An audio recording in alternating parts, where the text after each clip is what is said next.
I call this committee the whole meeting to order on Monday, October 20th, 2025 at 6 p.m. If we could please take a roll call. Bridget Sandlin, Here. Catherine Potter, Here. Dee Darling, Here. Stacy Salt, Here.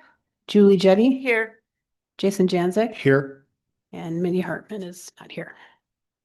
Okay, next up, we have the acceptance of the agenda. Items for discussion may be added to the agenda at the start of the meeting at the request of the superintendent or any board member upon majority approval of those members present. Does any board member have an item to add tonight? Hearing none. Next up, we have public participation. Anything? Okay. All right, I will skip to the next, which is the approval of the meeting minutes. Approval of minutes from the September 22nd, 2025 Committee of the Whole meeting. Does any committee member have any changes to the minutes? Hearing none, if we could add those to consent, please. First item for discussion tonight is the HYA Superintendent Search Update. As many of you know, we have attained HYA to do our superintendent search, and they'll be giving us an update next with a slide.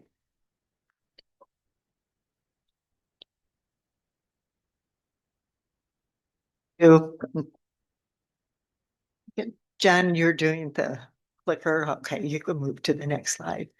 We'd really like to thank you for allowing us the opportunity to work with you and your community. Ken and I thoroughly enjoyed the time we were able to spend in the district. Your stakeholders were very kind. Your staff was very helpful to us. So it was really enjoyable time to get to know the community and understand a lot of things that we weren't aware of. So thank you. A lot of people will say, well, why do you do all this stakeholder engagement process? And actually, HYA, we really pride ourselves in that. We think that's one of the things we do really well because it's vital for the Board of Education to hear what your stakeholders have to say. We also do it because we want to start understanding your community, the values. We want to understand if there are any traditions, things like that we're not aware of and we wouldn't necessarily find on the website. The other thing we try to do is really capture a diverse group of stakeholders. So we start out by interviewing board members individually. So for the community's sake, every board member participated in that. We've interviewed administrators, teachers, support staff, bus drivers, students, and community members. So we felt like we had a broad array of stakeholders participating. And then we begin to ask all of the groups, what are the strengths of the district? What are the challenges? And then ultimately, we compile all that to help us with the leadership profile. And after we've had all the strengths and challenges, it really gives us insight to the type of superintendent you'll be looking for. We can go to the next slide. So the leadership profile is more than just a report. It actually is targeting three things. It targets our recruitment and the board's recruitment. We can really take this leadership profile report and what we're going to do tomorrow, I've already talked to Laura about this.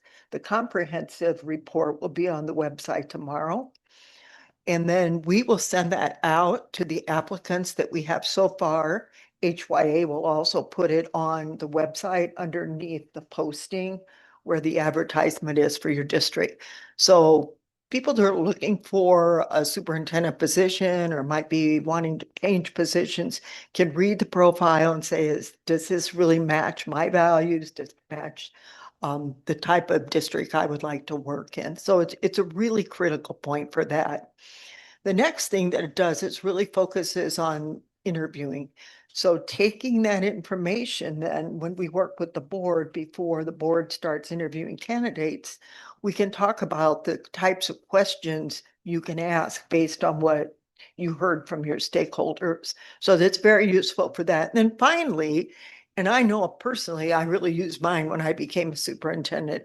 I read that report over and over and over again because it really helps with a 100-day plan.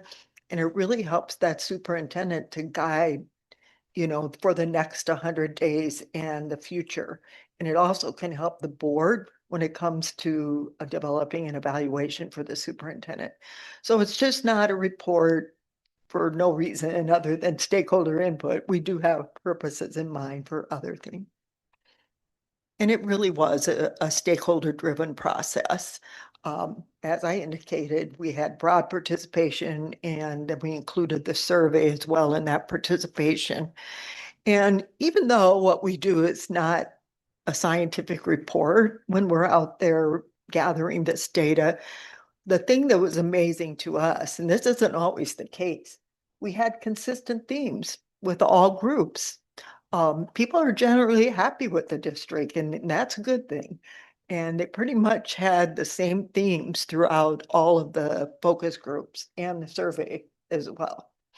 So that's if you wonder why you don't have a big crowd here tonight, I'm sure it's because people are not unhappy, which is a good thing. And then once again, we really, use the guiding questions about the strengths, the challenges, and the types of personal and professional qualifications that the stakeholders would be interested in the next superintendent. I'm going to turn over to Ken now.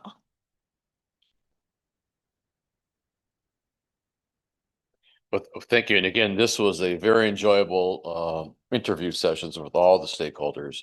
Everyone was very professional, and everybody offered their candid thoughts, which is exactly what we wanted them to share with us. So, Jen, next slide. So I'm here to share the strengths and the challenges of Cary 26. So the first thing is all voices were heard, and everyone seriously said, we want to have an instructional leader. And while we've done many searches before, that was very loud and clear. We want to have a next superintendent to be an instructional leader to help us move our momentum. As many people said, we were kind of stuck in the rut. But the last 2-3 years, we have really made the momentum to get with the times. And that was very, very important, and to all the stakeholders. They also said, we don't need the next superintendent to give us more ideas. We have more than enough right now. And we want to capitalize on what is working, because it's going to take us time to do the things that we've just started. And we don't want to go backwards. We want to move forward. And that's also very, very important. Likewise, they said, we know we have challenges. Number one is we need to really improve on keeping our teachers. First and foremost, they said, we've been hiring a lot of new teachers. And that's wonderful, but we train them and then they leave after a year or two. And other districts benefit from that, but they're leaving because of the salary structure. That has to be addressed. But we heard that across the board, not with just the teachers, but with the paras, the administration, the support staff. They also realize that you've gone through some very difficult financial times, and they know that. But they also said, you know what, we've kind of waited long enough. And as one person said, we used to be the destination district, but now we are the stepping stone district. And so again, these are the hard conversations that we heard, and it needs to be addressed, which we think can be addressed with the board and the next superintendent on the same page to try to keep people. Because once again, you spend a lot of time and money training newbies and then they leave. And so that's not really a very good cost-effective analysis. Parents said they're very, very happy to be here. In fact, many of them say this is a destination community. This is why we moved here, because of the reputation of the Cary schools. And Cary and District 26 is one and the same. We heard that from the village officials. Everybody wants to work together. And the last several years, there's been a great working relationship. When things happen, the right people call the right person and they get things resolved. And that has not always been the case, and it certainly hasn't been the case in a lot of the searches that we have done. Also, they realize that we need to have more fiscal responsibility, and they appreciate the information that the district has shared with the community in terms of how they're being very good financial stewards. The information is very clear. They appreciate that, and they want to see that continue. But they also want to see the next superintendent to be one who's a partner with the central office, the board, and also looking at financial responsibility to make sure that the dollars are well spent. They also appreciate the fact that the board has spent and the community has supported this, keeping the buildings modernized. And they know there's some schools that need to have a little bit more help, but they know also that you're working on that one right now. And again, that's also another very strong plus. And lastly, there's a lot of school pride here, a lot of school pride. When we interviewed the students, they actually, they were very, very supportive. And they talked about, well, first of all, we asked the question, did you know your last superintendent? They all raised their hand, every single one. And then they said, he also knew our name. They also said, we love being here because of the school activities. And they kept talking about the school activities. And, you know, that's something that you don't hear about, especially from junior high kids, okay? But they love in the Cary School District, and they also are looking forward to going to high school. See, this is one the same. So you have a lot of things going for you. So I'm kind of rambling, I'm sorry, but you have a lot of strengths. And so let's go on to the next slide. The challenges. I just mentioned it. You got to start working on keeping the staff. The turnover is troubling to every single person. But everybody realizes it. It's not because they don't like it here. It's just the fact that the salaries are not competitive. Yes. Did you talk to Mr. Drew about that? Because he made a presentation to us and really he had a nice pie chart. And really for the people leaving here, there are a diversity of reasons. And I think for you to stand up there and just say it's just because of our salaries is not very good. Well, it is. You're probably at least $10,000 less than what the surrounding districts are. But if you look at what our exit interviews show, there are a lot of other reasons. So just Well, saying that. this is all we're sharing with you what we heard. Okay. And so, But did you get that from Mr. Drew or just from teachers? no, we're hearing it from all across the board. Even the parents said, you know, Well, at our yeah, parents. our teachers are not being paid like the surrounding area. Did you talk to like other taxpayers within the community? Because then you get the other side of that. We talked to everybody that wanted to speak with Yeah, us. okay. So really, so again, we're just sharing you what we heard. Okay. Second thing is student behavior. Okay, that came across many different groups, especially at the junior high school. It needs to be addressed. Do the kids feel that they're safe here? Yes, but there's also a bullying issue that has to be addressed again at the junior high school issue. Communication. Okay, because you're small, everybody knows one another, which is a good thing, but it's also a challenge because people say, well, this is what I heard from this school, but I didn't hear it from this other school that my other son or daughter attend. Okay. There needs to be better coordination in terms of the communication. And then we heard also that the junior high school, they need to do a better job communicating what's going on. But they also realize there's a change in administration. So again, trying to coordinate and get the communication level all the same in a district of this size is really important because parents get confused. Well, this is what I heard at one school, but they said something different at their school, or the other school, they said nothing about it. And so the parents, they just give us a streamlined communication. And the second thing, lastly, is support services. This is becoming very common across many of the searches that we're doing, but special needs students need more attention. And so that came out loud and clear from the parents, and the teaching staff that you're not doing the best job for special needs students. And people are willing, but there needs to be more emphasis and in perhaps support services for special needs students. So we'll leave it. And again, that's very, very common across many of the searches that we're doing right now. Next. Another question was raised from the support staff and the teaching staff was the administrative structure.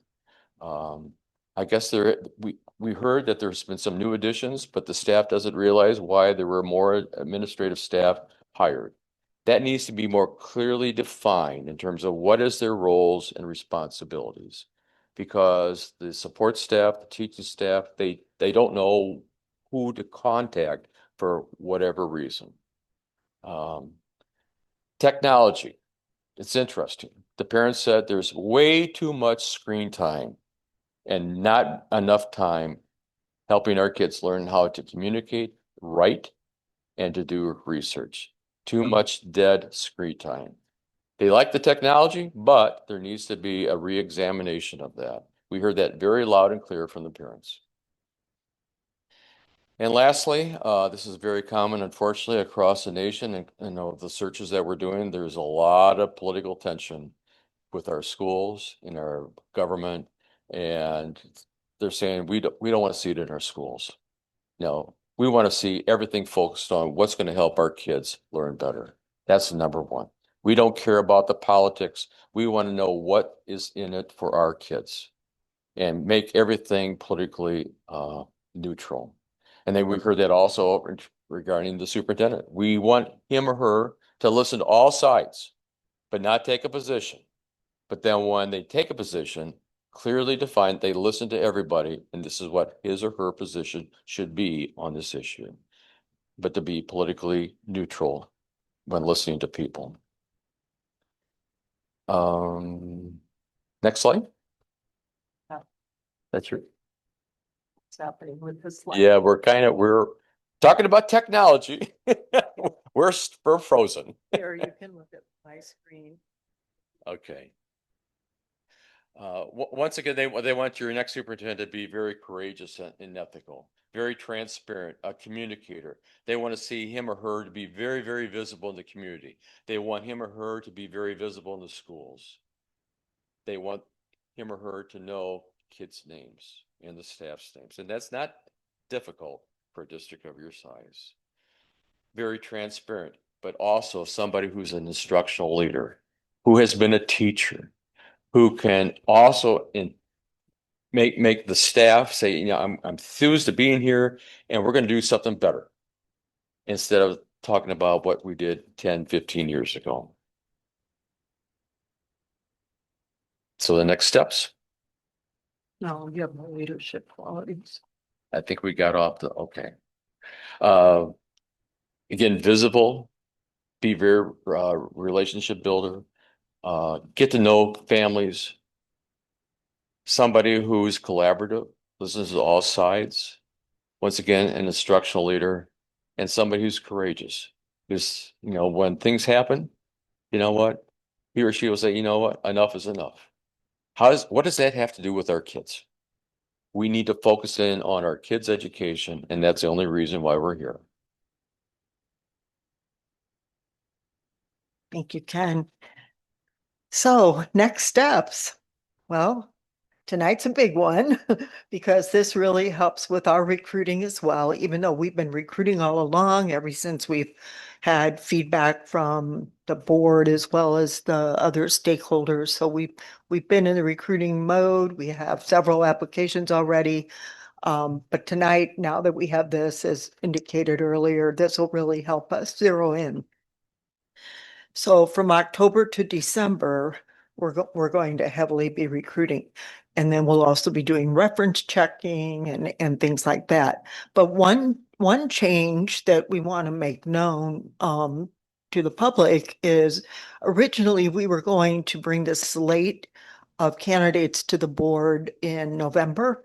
But with interviews starting in January, we felt that was too long for the board to really have a clear vision of the candidates that we presented. So the desire then is to move that to December 18th. So we would then present the board on the 18th. Your board meeting has changed because of a lot of school events on the 15th. So on the 18th, we would bring a slate of candidates to you.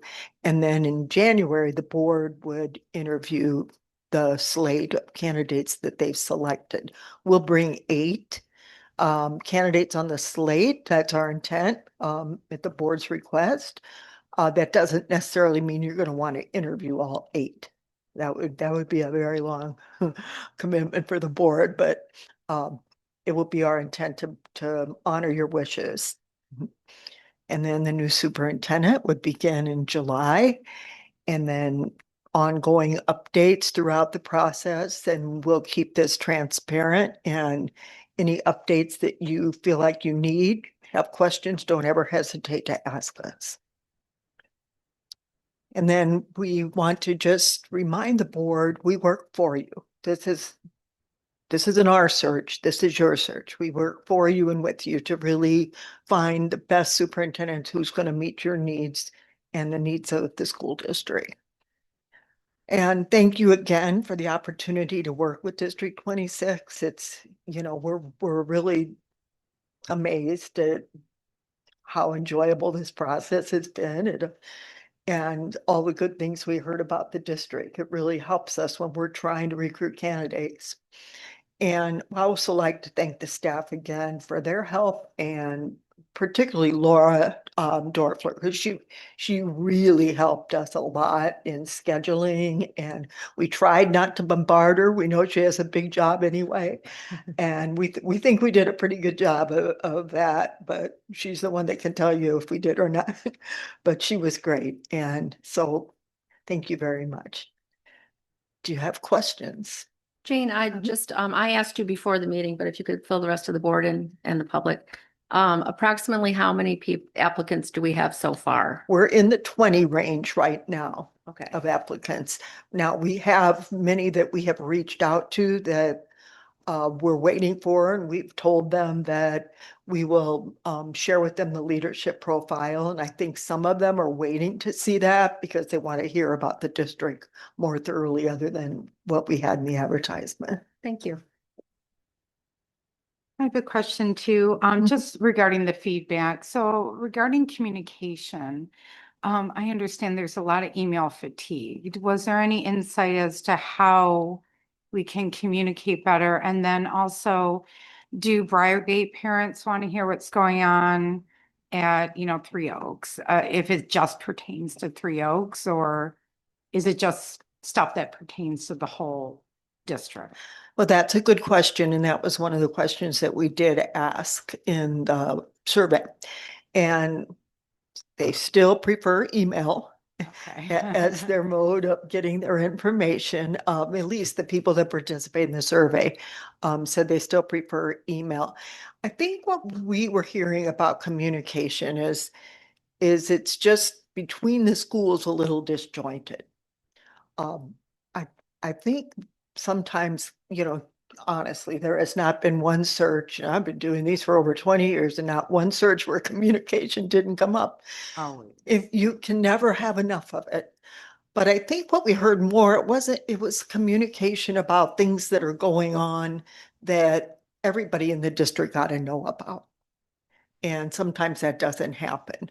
I guess I would probably suggest that the principals might have conversations with their PTOs and say, what do you think parents would like to know about? Because maybe it's okay, Three Oaks is having a concert, and maybe I have someone there, not my own child, but I might want to go. I don't know if that's exactly it. We didn't get details. Do you recollect details about it? Right? No. And then the other question I had was regarding the screen time. Was that feedback from parents mostly, or students themselves, or teachers? It was primarily parents. Parents. And that's mixed, and you see that a lot. I mean, that's the whole trend, after John Haight's book came out, The Anxious Generation, everybody's reading it and everybody's trying to take away screen time from their children. They're going back to landlines in their homes. I mean, all this is nationally a big issue. So I think we saw some divisiveness about it. It wasn't universal that everybody thought there was too much screen time, but enough that we heard it. And they would say it's not just screen time at home with like homework related, but also they're saying in the classroom there's too much. Yes. Yeah, okay. And honestly, a lot of that is just probably a hangover from COVID. I could see in the communication where with some families, maybe they have, a child in Oak Knoll, then they have one at Three Oaks, then they have one at the junior high, and they're getting bombarded by emails from each one of these schools, then they become very hard to deal with, all these emails, and you don't know what's what anymore. So it would be probably good to look at that and see, there should be some type of centralized master calendar or something where we're kind of putting that all together from all the schools. That's the beauty of a report like this. It can really give you direction on the types of things that maybe you want to look at in the future. I also think this is a great first or second interview question for whoever we're looking at, right? And talking about maybe they have experience at a previous district that was successful or faced something similar. And same thing with the Sandlin's issue with screen time. And I would agree is like, how do we, what is their vision for screen time in the classroom? Things, something along those lines. I mean, these are lending themselves to some really great interview questions, which actually leads me to my question. I'm sorry, Mr. Darling, are you done? Are you writing the questions for us or are we crafting them? Is it going to be a closed session where we come up with them together? What does that look like? Well, typically the way we do it is we'll have a workshop with the board, and that can be on the night that the slate is presented, or it can be another night because it could get really long. So that's up to the board. But what we typically do is give you some samples of questions that we might have picked up. And then we have a discussion with the board about the questions that you want to ask. And sometimes then board members take particular questions, depends how you want to do that, but it's both. We'll provide you some ideas, but then it really boils down to what you want to ask. And usually each individual board member has something that is really important to them that has stuck in their mind after reading the report, and they want to make sure that that's included. There have been a few superintendents that have left under kind of odd circumstances, have been in the news and stuff. Do you know why some of these people maybe have left their previous district or want to leave their previous district that you filter out? I guess we don't want to pick up somebody else's problem. Now we dig deeply to try and figure that out. And Ken, you can jump in on this too, but our network's pretty big, and when people leave unexpectedly, we usually know why, or we have some insight to it. It's a variety of reasons. A lot of times it's because there's been a change in the Board of Education. So perhaps the board that hired that superintendent is no longer the board, and the new board might have a different vision. That's really common. So that doesn't mean that the superintendent wasn't effective or an efficient, successful superintendent. It just wasn't a love fest anymore, honestly, and kind of knew it was time to leave. Ken, you want to jump in on this? Sure. Be glad to. And again, if we are presenting a slate where the candidate had some challenges, we will share that with the board. We'll share with the board everything we know about that candidate on the slate. But again, it's up to the board. If you want to interview them, great. If not, nope, they're off the table. Okay. Likewise, we highly recommend that when you do the three finalists, usually it's three finalists, that you offer to have a third-party investigative background check on them. Every search that we have done, every board has done, we want to have a background check on the final three. It costs you an extra money, but it's like a title insurance. You don't want to buy a house without taking out title insurance. You want to know everything about that person because that is really what you're looking at. And sometimes the reports come out that and you can't find this information on just a Google search. You might find out that in the third-party background check that the person has some serious financial issues. That's happened many times. And so the board said, thank you. That's not for us. So again, when we get to that stage, we're talking now about January and February. We would highly recommend that the board look at a third-party background check to give you a complete background on that person. Social media, print media, financial, anything legal. A lot of times is academic. Sometimes the person will say they have a doctorate. They do not have a doctorate. And that takes them off the list too. Something that we would not know unless the board conducted a third-party background check. I will also add one more thing that's just happened in the national news the past month. A board in Des Moines, Iowa, okay, they hired a superintendent that was not an American citizen, and Homeland Security arrested them. And the reason for that was the board did not authorize to have an investigation on legal status. That's something that HYA cannot do, but the board only, because the employer can only ask for that information, did not do, yet they were advised. So again, these are things when we get down to that last final straw, we will recommend the board do the following things. Again, it's like title insurance, because when you're hiring our next superintendent, you do not want to be embarrassed, and neither do we. Yes, thank you. That's a good reminder. Yeah, it's only the district, it's a federal law that only the district can determine citizenship. So any of the firms that we use to do due diligence, they can't ask that. In the due diligence that HYA performs, you're not confirming the degree of the candidate? Yes, we are. Okay, Yes, we have all the degrees confirmed. all right, very good. Thank you. Yes, absolutely. I wanted to go back to the support services feedback that you received. Is there anything like specifically, other than students, needs, they aren't getting enough help? Was there anything like more specific about that, or what they wanted to see from the next, district leader? Well, two things that pop into my mind were behavior issues and not enough support staff. Like teaching assistants or support staff in classrooms where inclusion was occurring. That's bottom line, right? And was that coming from all groups, teachers, parents? Primarily parents and staff.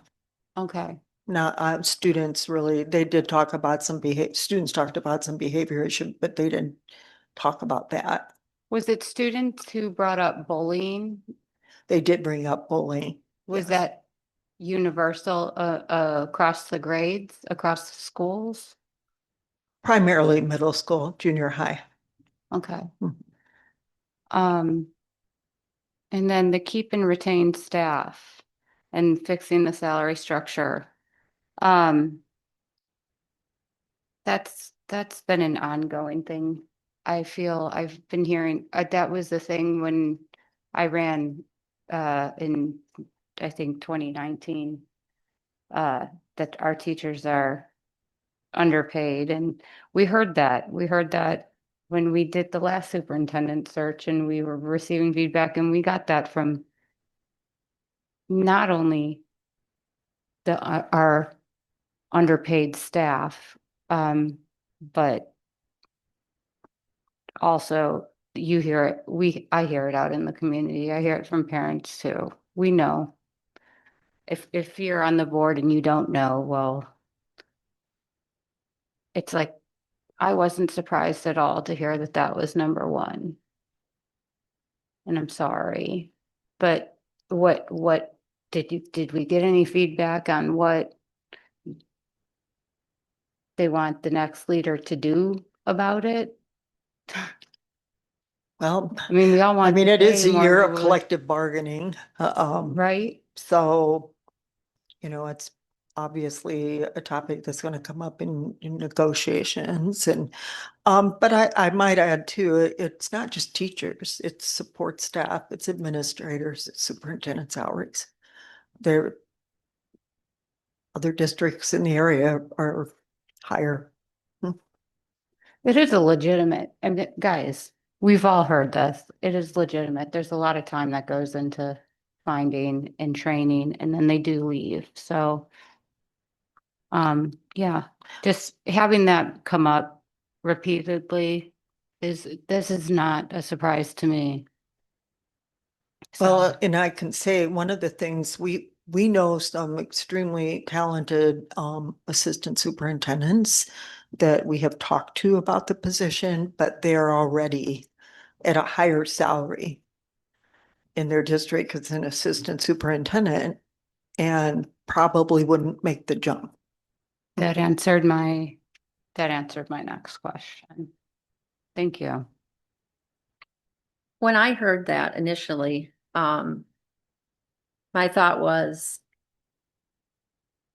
our contract negotiations dictate salary. So that's why we go into negotiation process with our unions, et cetera. We're also talking about recovery from 15 years ago that we've never made up for. We are all aware that we've never bounced back from the cuts of 2010. But we also, when I talked to the two of you, we also can't be fiscally responsible and expect to make up 15 years in 1 or 2 contract negotiations. It would be fiscal suicide for us to do so sitting at this table. So I want people to understand that as a board, yes, we go into these negotiations each and every time trying to close that gap. We see it, we understand it, we know. But it's not something that we can force all into one contract that is a 3-4 year contract at a time. That both sides are coming together in good faith and trying to come to a solution that doesn't bankrupt the district. So I wanted to be transparent about that because it is on all of our minds. It's why I joined this board. Because I feel that we should be paying our staff, our teachers better. So that was what motivated me to run.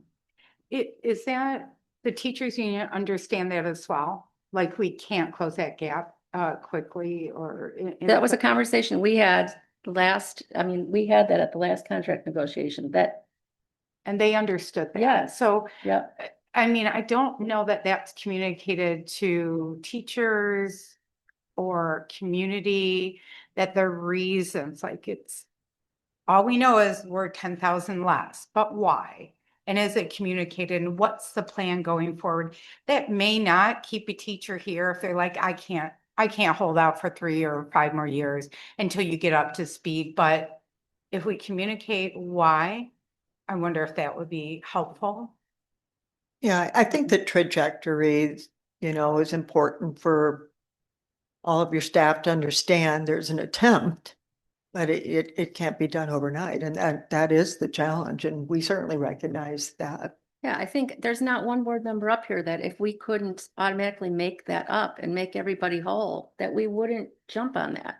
Like, I don't think there's anybody here that if we could do it without, not having a future for the district, that we wouldn't. Yeah, I mean, that's really hard for staff to understand because they don't know the big picture of finances and understand, how much goes into it, how complex it is. So, maybe just really having some type of good document to explain things would be useful. All right, I want to go back. It's our strategic plan, okay? Uh, This is definitely the keeping and retaining staff that is there, and we've really kind of left it, our admin have come up with great different ideas to retain staff and move people into different positions that are hard to fill and all of that. But so, yeah, that feedback of keeping the forward momentum going is good. Yeah, I was just going to piggyback on that and say I think this is probably going to lend itself to another few great questions based upon oh my gosh, I forgot the term that you used. I apologize. The name that escaped me now, but the profile that you're creating. But I also moving that momentum forward. We were in this process 3 years ago, and teacher pay was way down the list of things of problems that needed to be addressed in the district. And now we're moving right along. And now these are, well, I'm not trying to dismiss them at all, but these we've come a long way. And to keep that momentum going forward, I think is going to be key. And I hope that gets expressed in the profile that let's keep going. We've got some things to fine tune, but we are in a different position than we were 2, 3 years ago, and we hope to find that right candidate to fit that spot that's going to address some of these issues that we're talking about already, but also keep us going and not come in and totally change the trajectory one way or the other with the district. We certainly heard that across all stakeholder groups. Love that.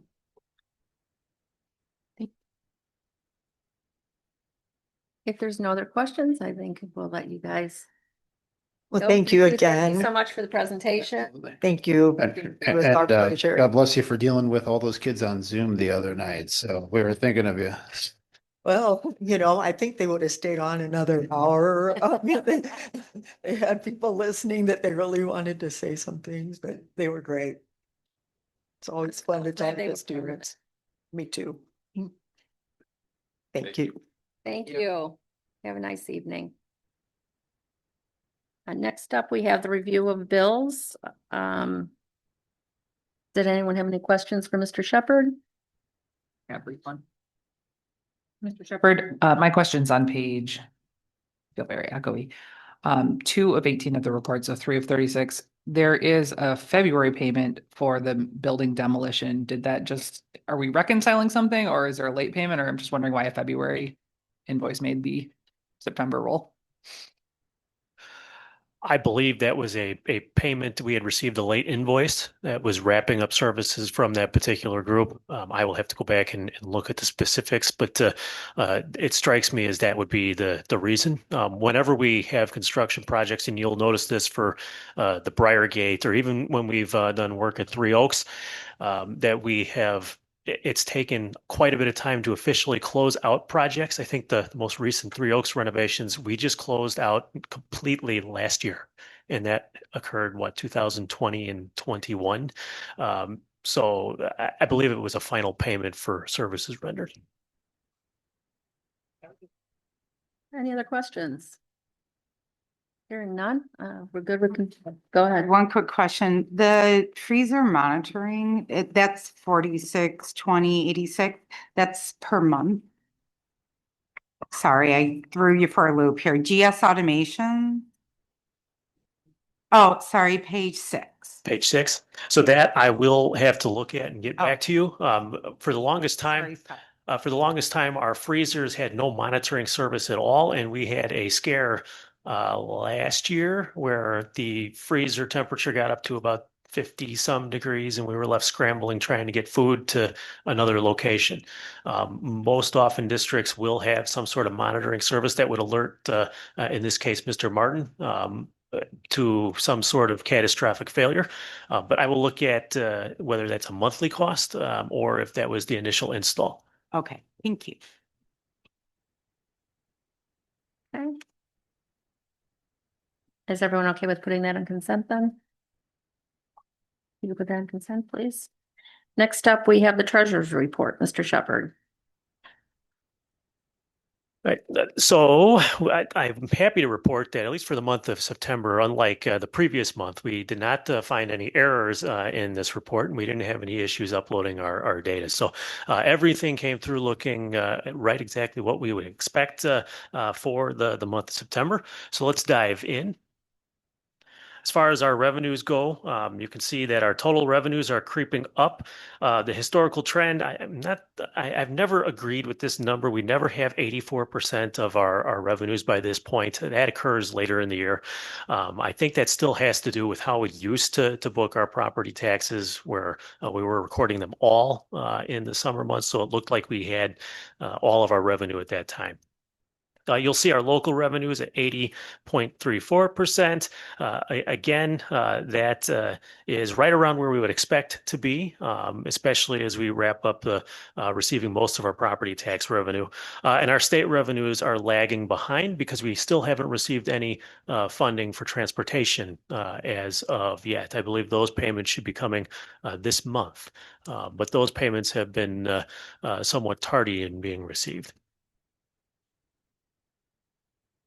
As for our expenditures, again, the trend is exactly what we'd like to see. Our total expenses are trending below the historical trend. Much more confident in our expenditure numbers because there hasn't been anything silly with how we've allocated those type of expenses in the past. Salary and benefits are trending below the historical trend. And of course, we know that this is always because it catches up when we do the summer accrual the following summer. On all other objects is trending lower than where we were before. I went back and looked at previous year, and that was an area where we had actually been exceeding the expectation in the past, and that has to do with contracted services. We are seeing a reduction in the amount that we're paying for outside services, specifically within transportation, the transportation fund. So you'll see that with the cash flow slide at the end. As far as our month-to-month fund balance, you'll see that we're running very close to where we were at in the past, and we are scheduled to be running slightly ahead of where we ended up this past year. This slide, again, is useful to see the percent change from the prior year month to date to the current year month to date. You'll see that it's at our revenues were down by about 3%. The big item here is the federal revenues. For the past couple years, and I think since I got here, the district saw an increased amount of federal funding. At one point in time, I think the district had received $5 or $6 million in federal funds alone. This year, we're projected to get about 1.2 million, if that. And we do anticipate that that number is going to continue to decline in the future. And you can see that in this slide where it's less by about 79%. Is that because ESSER is done, or is that because the federal government is refusing to pay some Title II, Title III money? So that's a combination of both. ESSER was a huge component of it, especially ESSER 3, which I believe the district had received about $3.2 million overall. It also has to do with some of the lack of funding in Title. Keep in mind that our budget for this year did not factor in any revenues for anything but Title I and IDEA. We are hearing that for the next fiscal year 27, that it's not looking very promising for title funds. IDEA funds we're still fairly solid on, but as far as title funds go, those are not looking promising at this point with the current federal government. When we look at this slide just shows the variance between our budget and projections. And you can see overall, we're right around the ballpark. The local revenues is always off because it has an issue accounting for the large portion that we receive in the spring and summer months. But again, when we look at how previous years have fared, we're not seeing anything that jumps out of the ordinary. Same thing for debt service and capital projects. The one thing I will mention is we went ahead and we executed the bus lease transfer. Keep in mind, because of the rules of the great state of Illinois, we can't just transfer funding from one fund to debt. It has to, I equate it to going on a trip. You have to catch a connecting flight somewhere in order to get to your destination. So keep in mind, for the bus lease, we had to move those funds from the transportation fund to the education fund, and then from the education fund to debt service. So we executed that this past month, which also brought down the projection from the transportation fund. I believe last month we projected that there was going to be a $900,000 deficit. It's not, and we said that's not going to be the case. So when we look at the cash flow slide, you can see that year end we're projected to run a very minor surplus. You can see how the operating funds are shaking out. Operation maintenance, that 615, that really matches up really with where we are budgeting. We had budgeted a significant deficit within that fund for this particular year. Transportation, you can see how that projected deficit came down remarkably, and I imagine that will continue to come down. Uh, it could come down as soon as when we look at October, especially if we receive any funding for the transportation claim. And the model continues to adjust for the fact that we're not spending nearly as much in contracted services for transportation. And of course, Fund 50, IMRF Social Security, this was also another planned deficit year. So overall, I'm very happy with how our budget is shaping up. I am going to ask that the board keep this operating fund summary in mind for our next conversation when we talk about the tax levy, because this is going to tie in very nicely to that discussion. The investments, and I'm sorry, we need a bigger screen, but this is the amount of investments the district holds. If you have a hard time seeing that, right now the district currently holds about $13 million worth of investments that are staggered over time. The highlighted section is what we just placed this month, which equates to about 3.25 million in new investments that are going to mature in early spring. This was strategic on our part. This is the high water time for our cash on hand. And rather than have it sit in our bank account, we felt it prudent to start investing some of those funds on a short-term basis to see if we can maximize our earnings for the district. So as you can see from our investment chart, we have these maturing in phases so that if we need to use the funds as they mature for capital projects, we can. If we don't, we can look for other investment opportunities. I have toyed around with seeing where our cash balances are at the end of this month, and we may invest slightly more to try to maximize those earnings. But overall, the district really should be proud that we have the ability to have this type of investment to try to earn a little bit more to help our programming. As far as our capital improvement, this is the referendum funds that the community authorized in November of 2024. You can see that after our summer projects, we still have a healthy amount left in there of a little over 12 million. We earned $42,000, a little over $42,000 in interest for. That shouldn't be for June. It should be for September. And the September construction payments were $482,000. And we are going to see some more invoices show up for that as we go through the next couple of months. So just to clarify, that $42,000 is for the month. That is not to date. That is for the month of September. September. Yep, great. With that, I'd be happy to answer any questions you might have. Could you, Mr. Shepherd, further explain the title funds and what they're used for? At the risk of them being cut by the federal government, even though we still have the federal mandates in place.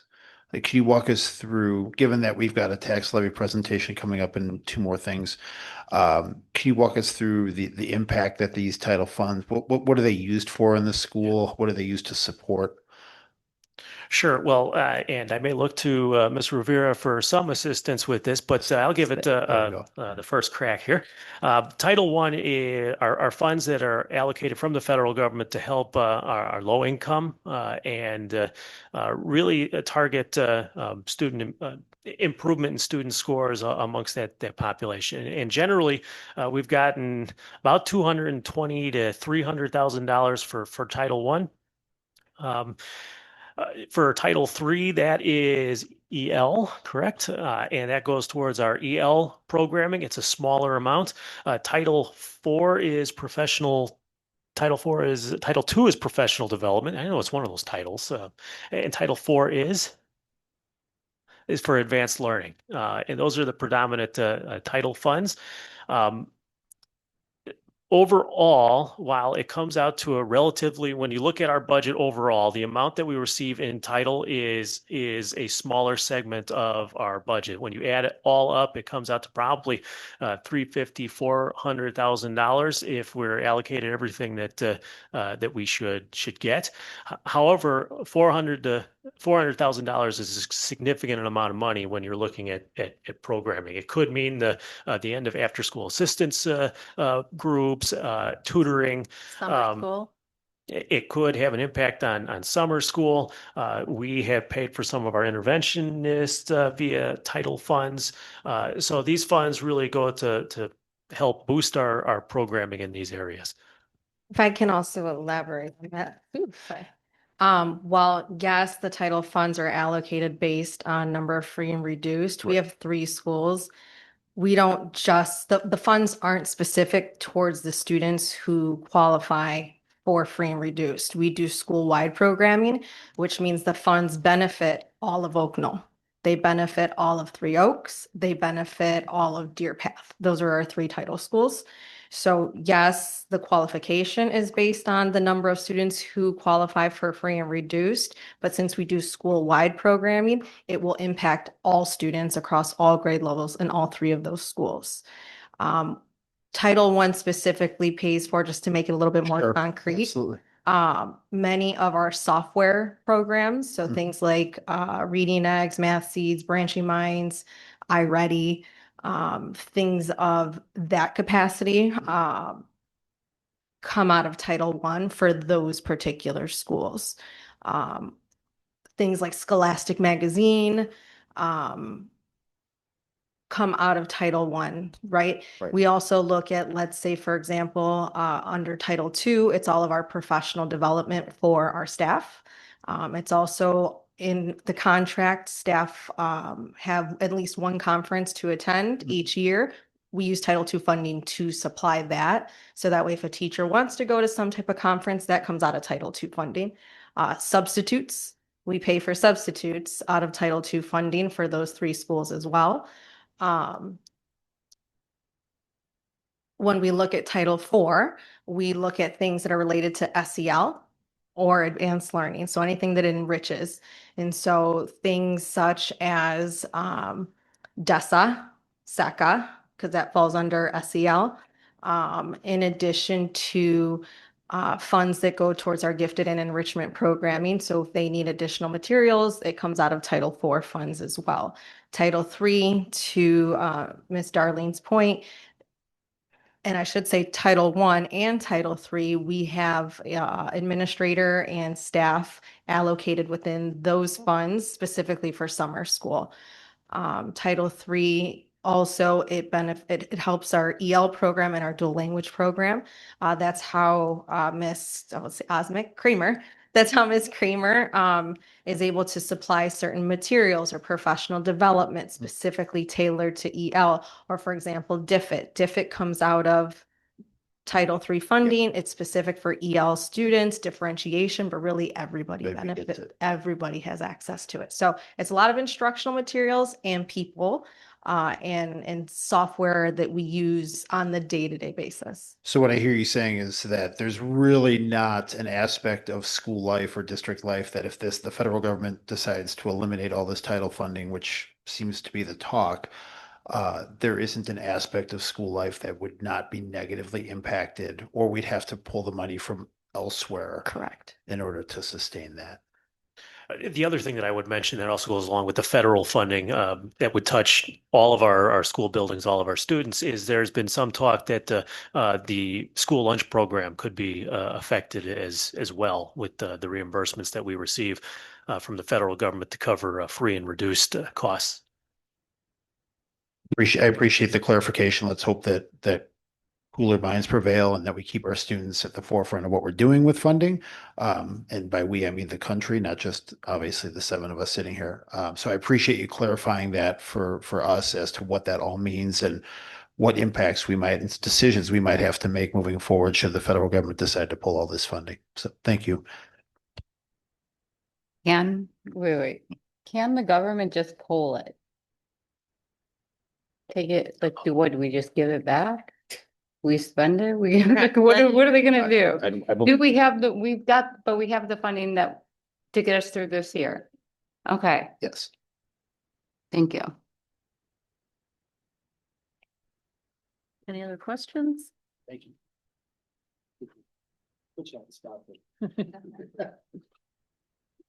All right, thank you. Next, we have the McHenry County Mutual Aid Agreement. Dr. Thomas. Thank you. So the McGade Alliance is what they're calling it. This is actually an intergovernmental agreement that the superintendents in McHenry County have been working on with the ROE as well as with CEDM. So it is a joint effort by all 18 districts, the ROE, and CEDM for mutual aid if there is a crisis situation somewhere in the county. The idea behind it is if there is a crisis somewhere that the other districts are willing to help and jump in. It could be anything like providing staff for counseling, providing buses to help transport kids to another location. It could be any number of things. And really it's in a major crisis situation is what we're looking at. It could be a natural disaster. It could be a school incident. It could be all kinds of things. All of the superintendents in the county are in favor of it, as is CEDM, and it is the ROE who is actually organizing and spearheading this effort. There's a very, very minimal cost to the programming. It would be this year, it would be $250 to be a member. And it is for things like the materials that we might need for communication, training materials, things like that. Ongoing yearly fee would be no more than $400 a year for the length of the agreement. And again, it's just for materials and things. Professional development would be provided. There would be a crisis team that's put together with the district. Really, in every way, shape, or form, it seems like a great idea to really coordinate and cooperate across all of the county to make sure that there's assistance needed if something should happen. Any questions? Has the district attorney taken a look at this? And just Our attorney has Our- not, but Okay. we can certainly have them take a look at this. Several other districts have had their attorneys look and they happen to share our attorneys. So we were given an opportunity to also give feedback as districts and still can give feedback, but this was the final agreement that we came up with, but I'm certainly happy to have them take a look. But I do feel like our attorney has looked at it through other districts. So I'm not sure that we would necessarily Yeah, need to do that. lean on Mindy on I that. don't know if that's worth the cost. of No. that. Like, Well, it is. There are things in there about, not holding anybody liable for anything. Yeah, the liability is really, should we have an incident in Cary and another district chooses not to send support because they aren't able to send support. So Fox River Grove may not have extra counselors they could send to us if we needed it. We don't hold them liable for not providing that support. So it Okay. really is more about district to district or co-op. We're not holding each other liable. That the liability just falls under our own insurance policies. But there's no penalty or liability if you don't participate in a specific event because you may not have that capacity in your district. And there's I was trying to read through this. So if we provided something to another school at great cost to us, we're not obligated to get it back in any way from them. Is that correct? Right. So we couldn't, if we sent a fleet of buses and it costs overtime for drivers, we couldn't recoup that money from them. There may be other places we could recoup the money. For example, we might be able to put more into the transportation claim, depending on who is being transported and where and things like that. So it doesn't allow us to basically charge the other districts for the support we provide, but it doesn't prevent us from accessing reimbursements from other sources that might be available. Would it say their insurance or ours cover this where we would get some reimbursement, or it's just like a courtesy thing? It's designed to be more of a courtesy, but I think it really would depend on what the incident was and Yeah. whether or not there would be Okay. a need to seek Sure. insurance reimbursement. Okay, thank you. Is there any minimum number of districts who must sign on and participate in this? There's not a minimum number of districts, But in one of the only times I've ever known this to happen, all 18 county districts actually do support it, which is good. Okay, wow, okay.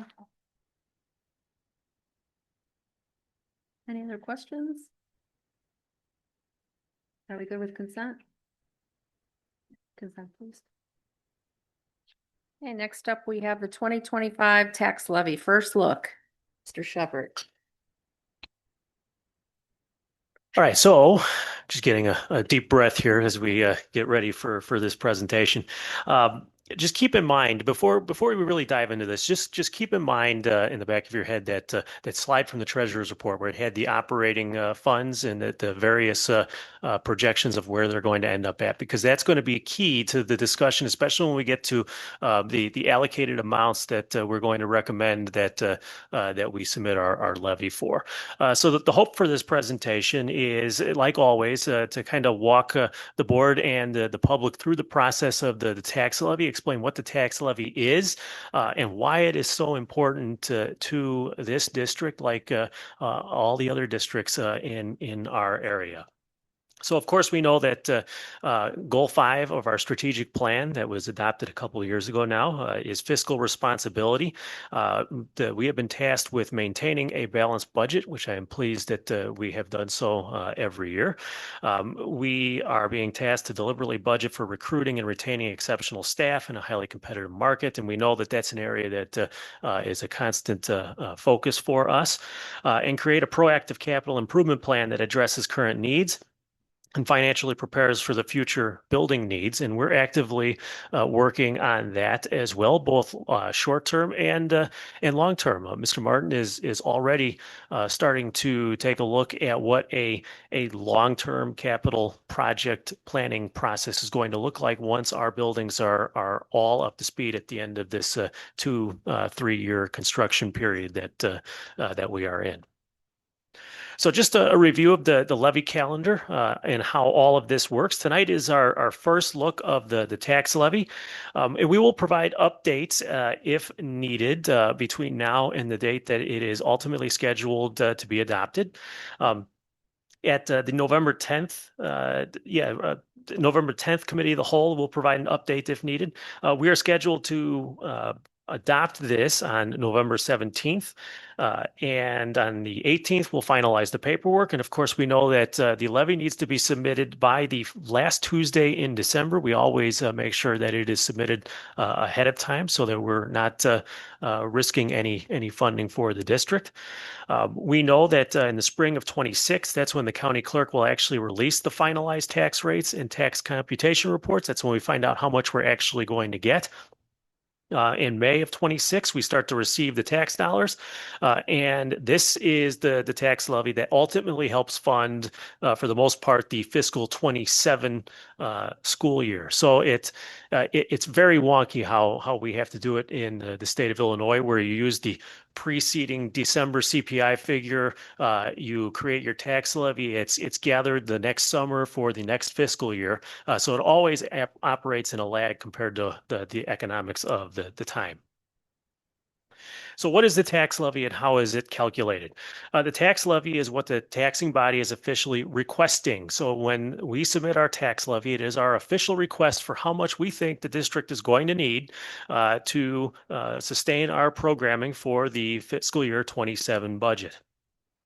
What the taxing body actually receives is called the extension. That's why if you go to the county clerk's site for their finalized reports, you will see it say final tax extension reports for 2024, which was this past year. The district's levy is determined by the following factors. What the district received in property taxes the prior year, that's the prior year extension. The CPI, rate of inflation, that's perhaps the key figure here. That is the driver of what a district can ask for. In which, in this case, it was from the December of 2024, which was 2.9%. The equalized assessed value of area, the area property or property values. We have to estimate this figure based on estimates that we received from the county. The final figure is not known until the spring. And any new property or new growth or new improvements in the area. This is not factored into the tax rate calculation, but is factored into the overall amount received. That really is the only other avenue for the district to increase the amount over the CPI figure. So again, key information for this year, prior year extension, last year we received 27.5 million, a little over 27.5 million. Our prior year levy, what we asked for was 27.7. So you can see we asked for more than what we actually received. And we'll talk about why we do that here in just a minute. The 2024 CPI figure was 2.9%.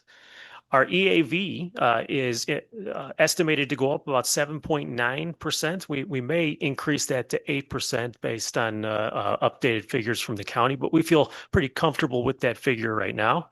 And the new construction figure is estimated to be at 1.6 million. That's actually about $400,000 more than what the estimate is from both Lake and McHenry County. And we do that because we want to make sure we're not leaving anything on the table that could avoid compounding losses in the future for the district. The district can expect to see an increase in operating fund revenue of, and I clearly did not finish my sentence, I'm leaving you hanging there. It's going to be about 3%. These figures affect our operating funds and do not include debt. So again, I think I've shown this the last couple of years. How does this all work? The highlighted figures are the key figures that you would need to figure out what the district could reasonably expect. So how does this all work? You take the prior year extension, you multiply that by the CPI figure. You then take that figure and divide it by the EAV, subtracting the new property. That gives you the tax rate. So we're projecting that our operating tax rate will be 2.88%. All right. To calculate what the extension is going to be, what we think we're actually going to get, you take your property value base and you multiply that by the tax rate. So the district can expect to receive $28,354,469 the following year. Quick question. You catch your breath because you're flying through this and I love it.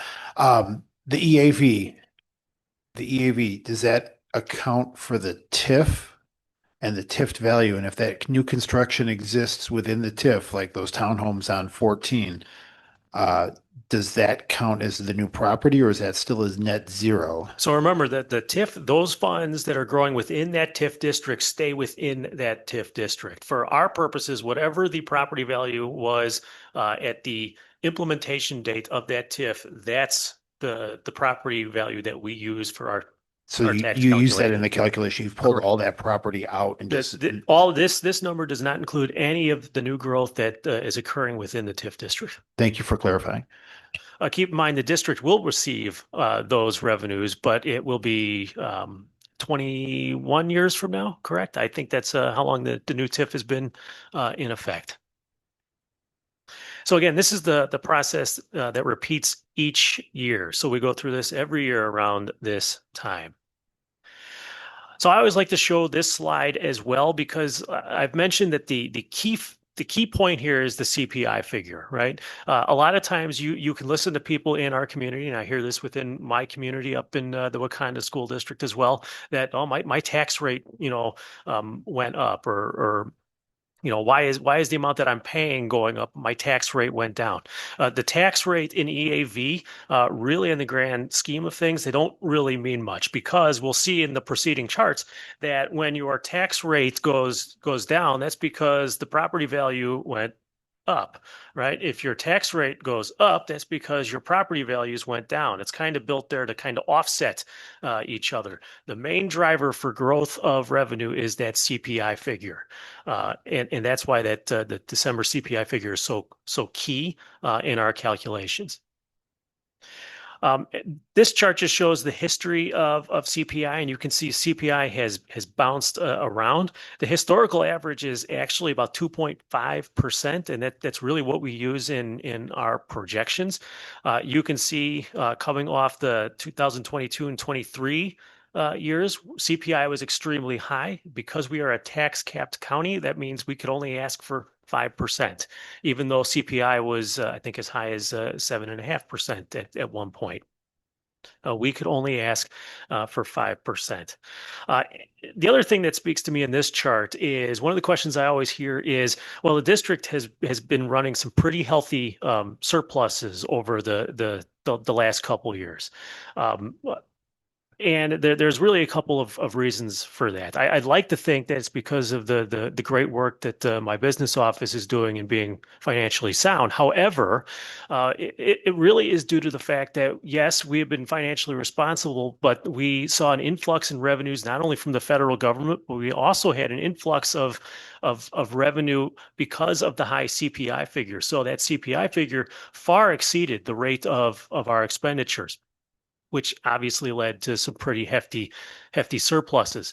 Why is that important? It did boost our fund balance, which is good because our fund balance is it's like our rainy day fund. It helps us sustain our operations in the event that things really take a turn for the worse economically, and it allows us to try to maintain our programming without draconian cuts. However, just because you have a large fund balance doesn't mean you want to tie in reoccurring expenditures to those fund balances. So we've done a nice job of building up the district's rainy day fund, but because CPI is starting to come back down, we are anticipating that the size of surpluses going forward are going to be reduced dramatically. So just to illustrate my point with the relationship between EAV and the tax rate, you can see the historical EAV here from 2009 to 2025. You'll see that 2014 was the low point. That coincides with the housing crash, because remember, this all operates behind whatever is going on economically. And you can see the historical tax rate and how that correlates with the EAV. So while the EAV was low in 2014, property values were low, the tax rate was higher to try to make up for that. So why is the tax levy so important to our district?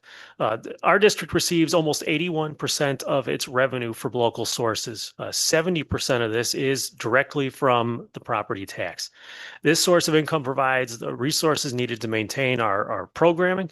The district can ask for funds in the following areas: the education fund, which is our largest fund, operation maintenance, transportation, and Social Security IMRF. These are known as our operating funds, and that's why we include them on our cash flow chart. They're the funds that drive the district. It's important to note that capital improvement is not funded not funded via this method. There is no direct revenue source currently for capital improvement, which is why the community supporting our referendum efforts in 2024 was huge, because otherwise the board would have been tasked with finding revenue for capital improvement projects from one of our other funds, which would have reduced what could be spent in, say, the education fund or O&M. Debt service is also something that is not impactful of our tax rate. That is determined automatically by the county and is based on the amount of debt that we currently hold. So our estimated 2025 tax levy, this is the amounts that we are proposing we ask for. And the big change here, if you go back and look at what we asked in past years, was we increased the education fund, but it did not get increased by as much. And I went back and looked. In the past, the education fund had been increased each year by about $1 million. One of the years, I think 2021 to 22, it was increased by 1.2 million.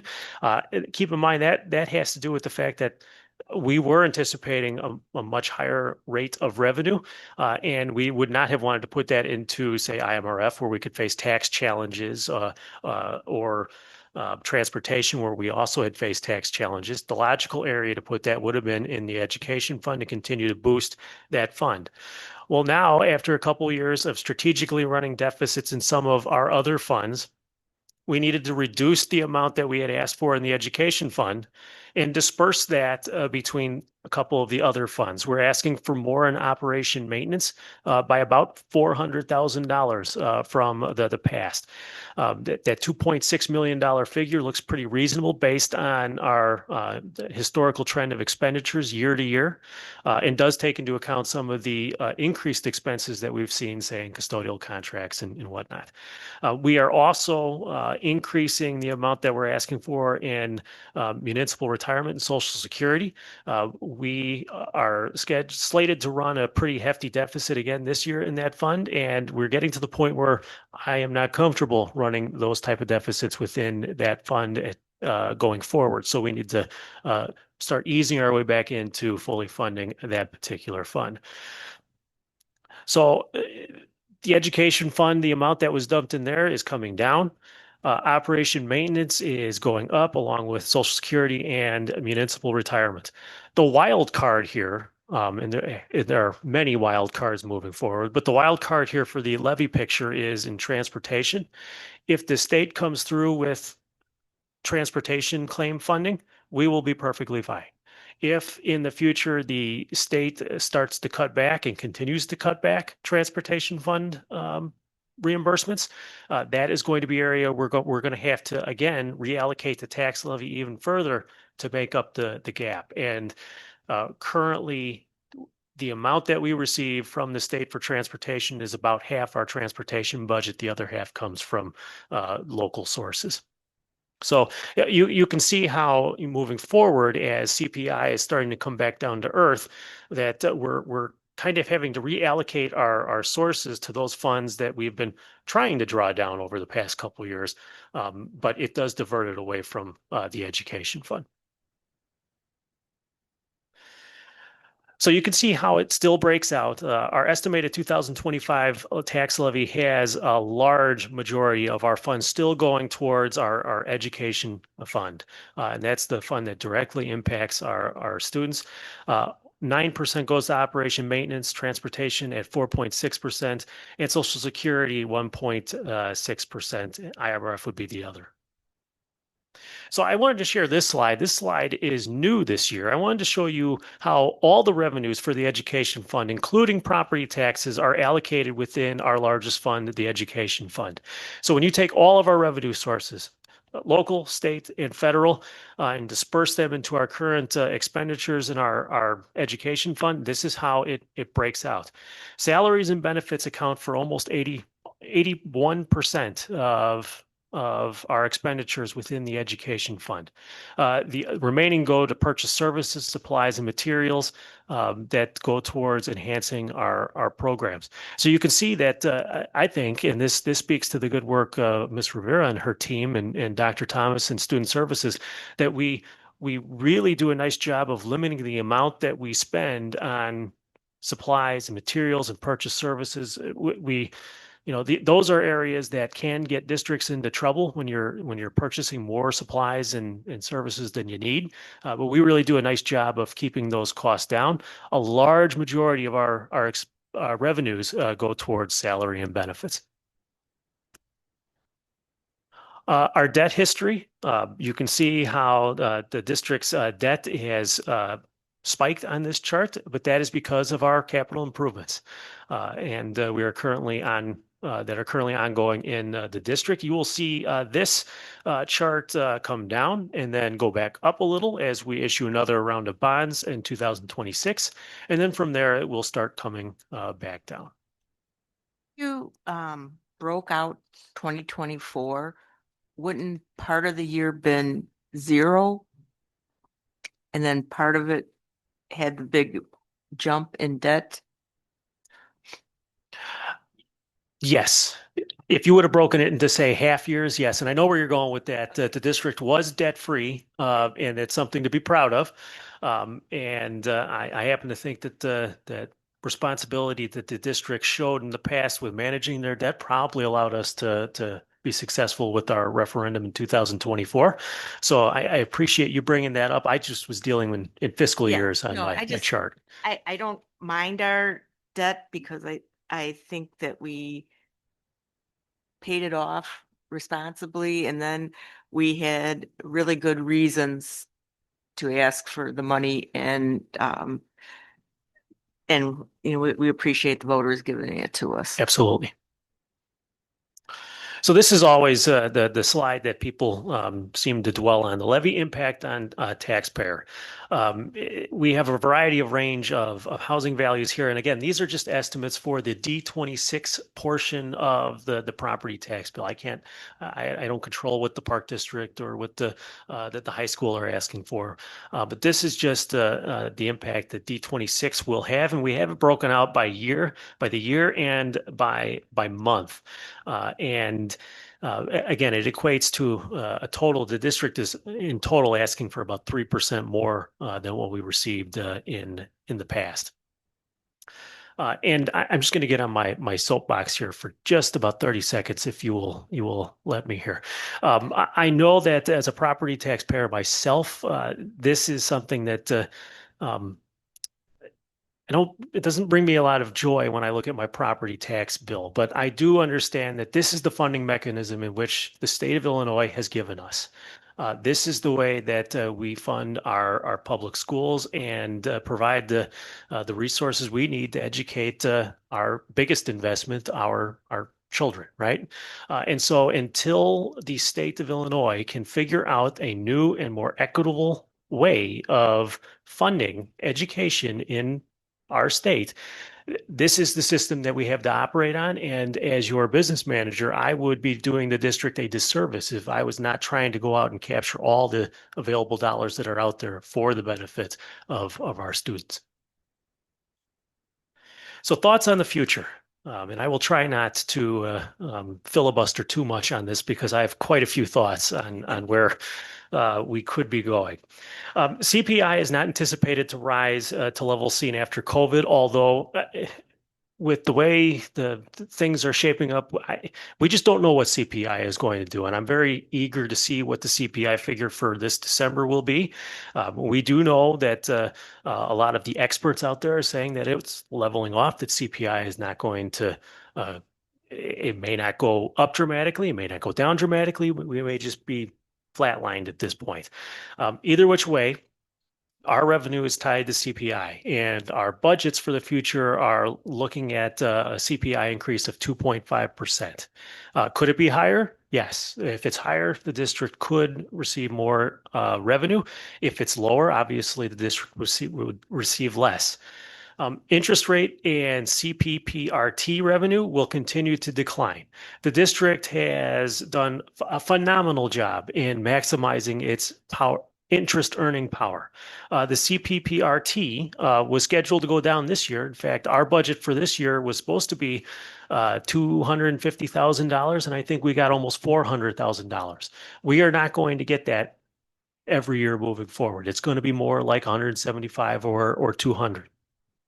So tying annual expenditures to any of those revenue sources would not have been responsible, because we need to tie our expenditures to revenue that we know is going to be there year after year. The increase for the education fund we know is going to be smaller each year over the next 3 to 4 years as funds are reapportioned to other funds that have been allowed to run deficits. I'm going to show you a chart here in just a minute that's going to demonstrate this, particularly after we complete our building renovations. When we complete our building renovations, that does not mean that the capital projects stop, right? They will just be on a much smaller scale. And at that point, it would behoove us to have that long-term facilities program where we're continually looking and reevaluating our facilities year after year and getting into a rotation of repair. So that way we're not in a situation where everything is failing all at the same time. That's going to require resources. And keep in mind, those resources do not exist from another source. We would have to find somewhere else from one of our operating funds to fund capital projects after our referendum funding is out. The other thing that I'm going to continue to encourage this board when you're talking with your colleagues in the county, or if you have the chance to talk with legislators from the state, is the idea of that countywide sales tax, facility sales tax. That, if in place, would have brought in for this district $1.5 to $2 million annually that could be used for capital improvement projects. All right, that steady revenue would allow the district not to have to raid one of its other funds for long-term capital improvements. There's a process to implementing that facility sales tax. I have a feeling the business managers in the McHenry County may be approaching all of our boards very soon to talk about getting that process started. But this would be an avenue that would allow us to fund those projects without raiding one of our other funds, which is the ultimate goal. We also know that new property potential for the future is limited. There's not a whole lot that can be developed in the village of Cary. And what we do know can be developed does fall within the TIF district, which we will realize 21 years from now. The new compensation packages, and this is where the board and through collective bargaining, we're going to really have to work together to come up with that package that not only balances our need to be competitive, but also realizes that we have a budget. We have to be fiscally responsible, because it's not going to do our staff or students any good to slide back into past mistakes. And the district will need to find new sources of revenue for capital projects after our bond funds are spent. So what do the next 5 years look like? You'll see that for FY26, FY27, and even FY28, we're just kind of humming along, right? That's exactly what we'd expect to see. But then afterwards, FY29, FY30, that is just so weird to say, FY30 and FY31, we start to see the trend line go down. Now, that's not unexpected when you're looking at long-term projections. However, this projection assumes that salaries across the board are going up 3%. It also assumes that CPI is 2.5% moving forward, and very limited other sources of revenue. It also factors in a fund balance transfer or fund transfer for capital improvement after FY28, which is why you start to see the line trends start to go down. So the main message here is that the district is on good footing now. However, there will be challenges in the future because of the impending revenue uncertainties that we see at the state and federal level. But also, what source of revenue is going to be used for maintaining our facilities once they're completed? Also, the big uncertainty of what compensation is going to look like for our employees moving forward as well. So bottom line, it's 2025 estimated tax levy. We're going to ask for $28.49 million, which is 3.44% over last year's extension. Keep in mind, we could ask for up to 5%, but we know that we're not going to get 5%. So we are going to ask for a reasonable amount to make sure that we capture all revenue that's available to us. We do expect that the amount that we receive is going to be about $979,000 over the last year's extension. And total levy request is going to be about 3.15% more than received the prior year. We'll probably come in right around 3% when you factor in new property. With that, I'd be happy to answer any questions. I know I flew through that and I gave you a lot of information, but we've really tried to refine this as we've gone through each year. I think you've done an excellent job refining. This is kind of a budget PR marketing thought that I'm having. So it's not a very well-formed thought as I'm working it through. But you broke out the education fund budget to really show how much we're spending on salaries. And we've already heard tonight that spending on salaries is always going to be a concern that we have as a budget. So my first question is, why did you break salaries and employee benefits down to two pie charts? Because from my perspective, that's one spend. And the reason from my perspective it's one spend is because whenever we are engaged in these bargaining conversations, there is always this problem of some districts publish what the salaries are. Some districts publish salary benefits, and it's really hard to compare what we pay versus the next district over. So thought one is I almost think you should combine those two just to show how much of our funds are actually spent on things that are in paychecks, things we don't see, right? That's salary, that's TRS, that's insurance. It's just an employee spend. And the secondary part is the question of, have we ever looked at other districts' budgets to see what percentage of their budget they spend on salaries? Because maybe we don't match them dollar for dollar, but maybe we outspend them. Maybe like we are all limited with our resources for funding. I think that is the number one thing I have learned sitting on this board for so long, is that we are subject to property tax. That's where our source comes from. And Cary is subject to the problem where we are mostly residential and not business. I'm looking for the proper word. So that's my thought. It's not a very fully formed thought, but it's a question of, have we looked at those percentages just to have another data set or a different perspective on it? We have not dived into other districts' budgets at that level. We do know with a fairly high level of certainty that the largest expenditure for all of the districts is salary and benefits, and the percentages are going to be similar. Some districts do spend quite a bit more on purchase services and supplies. But it's not something that we have really dove in and looked at. I do know, in talking with my colleagues in the county, that many of the districts in McHenry County are looking at budget pictures that are actually fairly bleak, starting in year 2 or 3 in a 5-year projection. Whereas our budget is not looking nearly as bleak when compared to other districts' budgets. But be happy to be something that I could look at and find out more information on. Yeah, right. I have no idea if the thought's going to go anywhere, but I think at least from the PR spin of it, when we're talking to our district, we hear the same thing. I don't know if it's true that we are underpaying dramatically. We certainly know we don't pay certain positions the same way competitive districts do. That doesn't mean we have to agree with the way other districts do it, and we may sit here and think we're still making the more responsible choice. But I'm just wondering if we're spending more than 80% of that fund that is 80% of our budget, what is the real percentage? And is there something to learn there comparably, where it's a PR spin of like, maybe we are paying under, but we are paying more.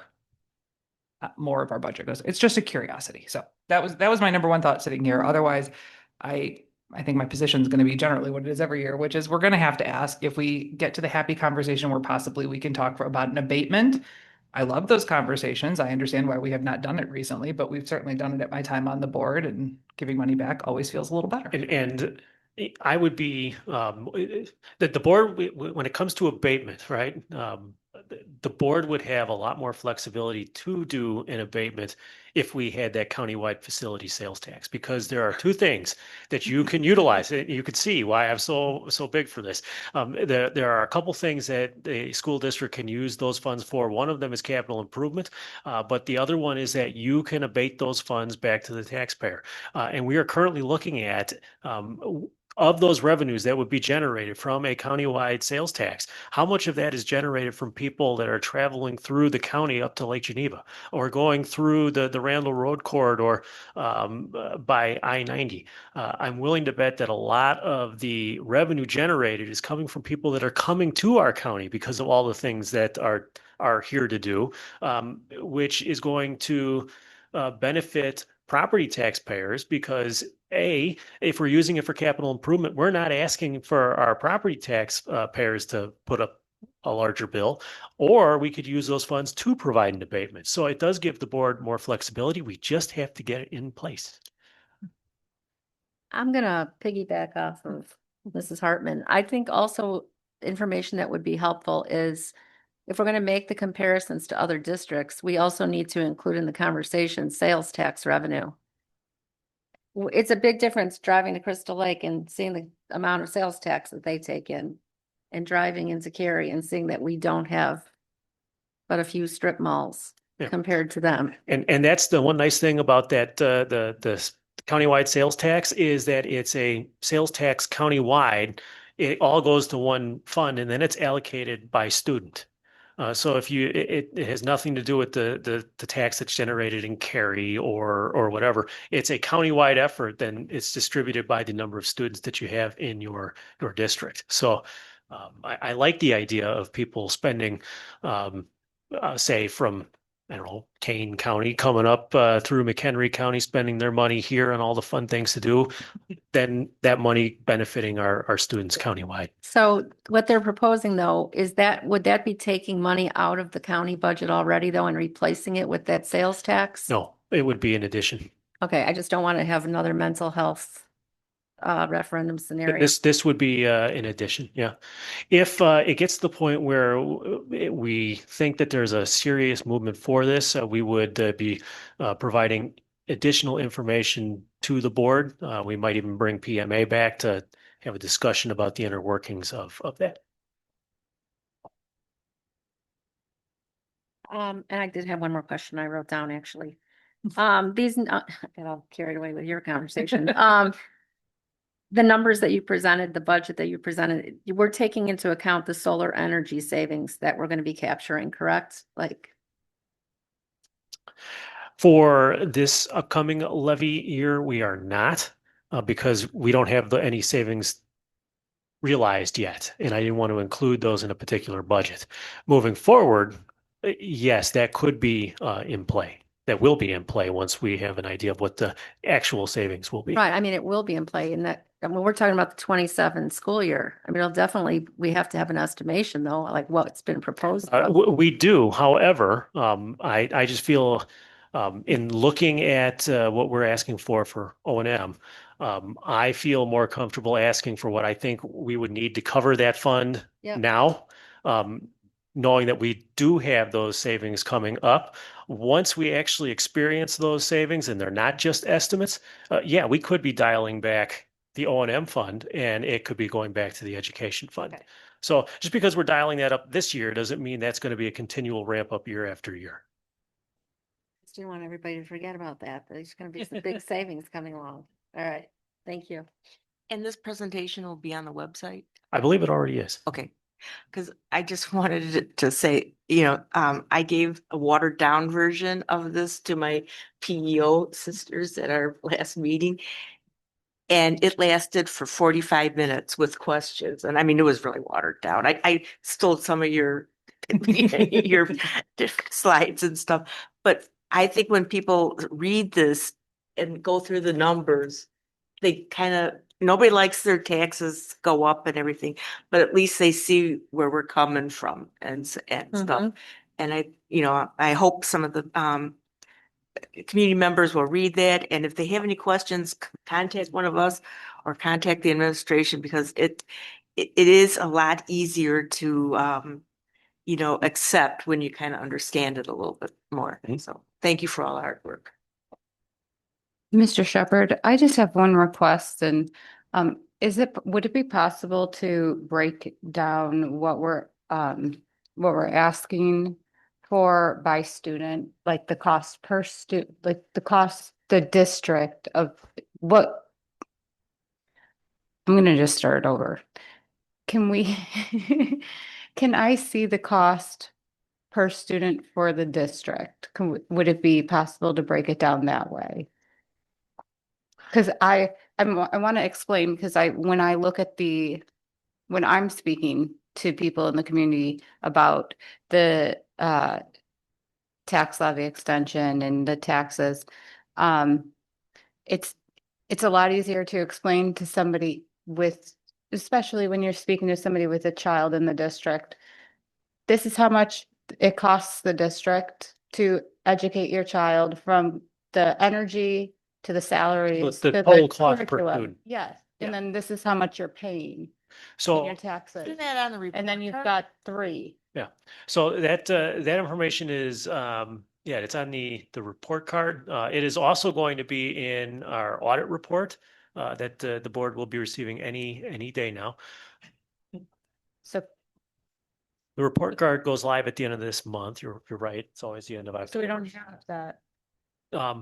And I can, when I bring this back to the board for the final look, I can include a slide that just shows what the total cost per student is. Okay. Thank you. Any other questions or comments? Thank you. That was a great presentation. May I have a motion to adjourn the meeting? So moved. Again, Catherine, I think had. All in favor? Aye. Yes. Before we close, I just want to note that Mindy Hartman arrived here at 6:03 PM. We've heard you talking the whole time. Meeting adjourns at 7:45 PM. Have a good evening, everyone.